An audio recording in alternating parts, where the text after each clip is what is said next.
Is coffee good or bad for you? Let's find out. Many sober, law-abiding people who would never dream of knowingly ingesting a mind-altering drug actually consume one everyday caffeine. Caffeine is so pervasive in our culture and in many other cultures that we often forget it is actually a drug that affects our brain.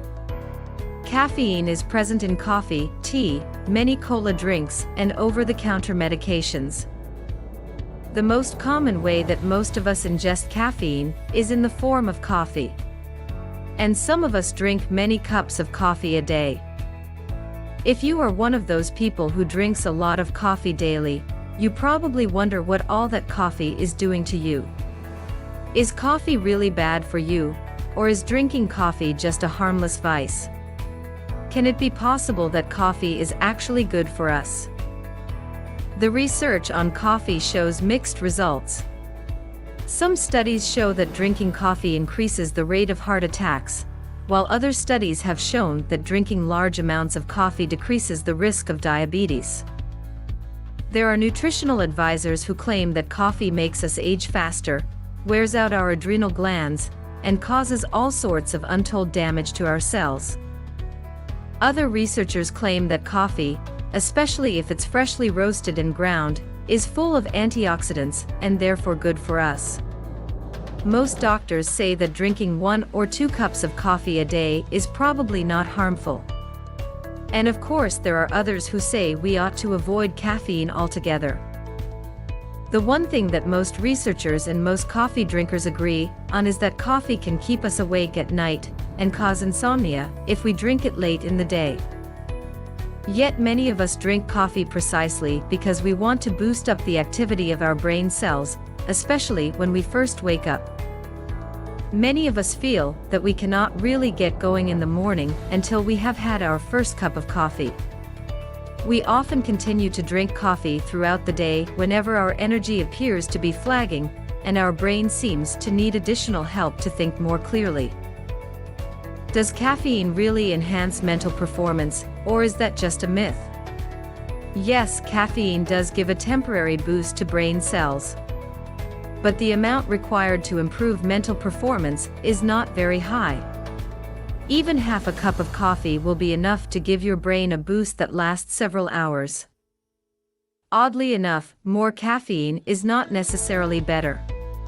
In one test done when high-level executives were given the equivalent of 14 cups of coffee in a day, they made their decisions faster, but the decisions were not of very good quality. Not every person reacts to caffeine in the same way. Some people experience greater mental clarity, alertness, and productivity after a cup of coffee. Other people become jittery, anxious, or depressed when they drink coffee.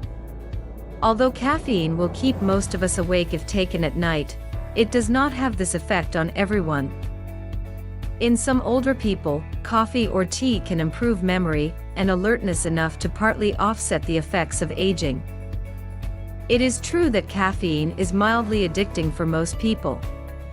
Some people can quit using caffeine with absolutely no withdrawal symptoms, while others will feel headaches, fatigue, and experience cravings for caffeine for weeks. Caffeine works by blocking one of the neurotransmitters adenosine, which normally tells brain cells to calm down. Brain cells that have been affected by caffeine will remain excited and on high alert for several hours. The most noticeable negative effect of caffeine is that it can interfere with sleep. In most people, drinking coffee, tea or cola in the late afternoon or in the evening will cause insomnia. If you are particularly affected by caffeine, you will find that the quantity and quality of your sleep will be greatly reduced.